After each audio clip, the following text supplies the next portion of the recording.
प्रिय साथियों, आज मैं आपसे किताबों की नहीं मन की बात करने आया हूं, क्योंकि इस समय सबसे भारी बोझ आपकी पीठ पर नहीं, आपके दिमाग में है।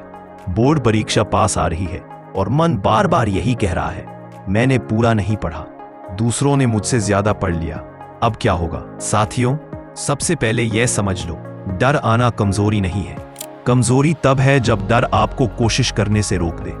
यह सच है कि सिलेबस पूरा नहीं हुआ, इस सच से भागने की जरूरत नहीं है, लेकिन इससे भी बड़ा सच यह है कि अधूरी तैयारी का मतलब पूरी हार नहीं होता। इतिहास में, जीवन में और आपके आसपास अनेक उदाहरण हैं जहां लोगों ने कम समय, कम साधन और अधूरी तैयारी के बावजूद सही सोच से सम्मानजनक सफलता पाई है। आज सबसे बड़ी गलती क्या होगी? बार बार यह सोचना कि अब कुछ नहीं हो सकता, क्योंकि जैसे ही दिमाग हार मान लेता है, हाथ लिखना बंद कर देते हैं। साथियों, अब समय पीछे देखने का नहीं है, अब समय है जो हाथ में है उसे कसकर पकड़ने का।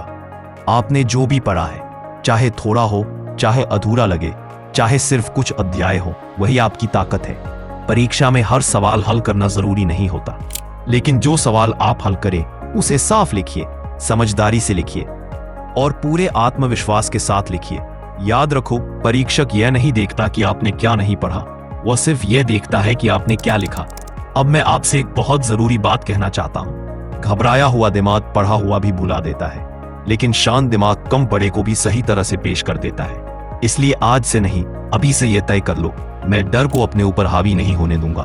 अगर मन में नकारात्मक आवाज आए, मैं फेल हो जाऊंगा, तो उसी पल उसे रोको और कहो, मैं पूरी कोशिश करूंगा, क्योंकि कोशिश करना आपके हाथ में है, परिणाम नहीं।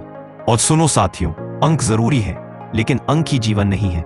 अगर आज परिणाम वैसा नहीं भी आता जैसा सोचा, तो जीवन के रास्ते बंद नहीं होते। जीवन बहुत बड़ा है और एक परीक्षा उससे कहीं छोटी।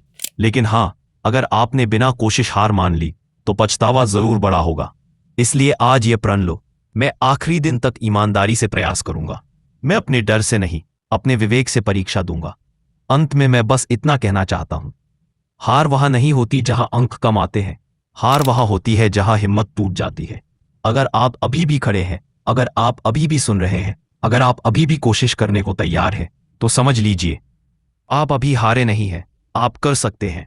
अपने मन को शांत रखिए और पूरे सम्मान के साथ परीक्षा दीजिए। धन्यवाद।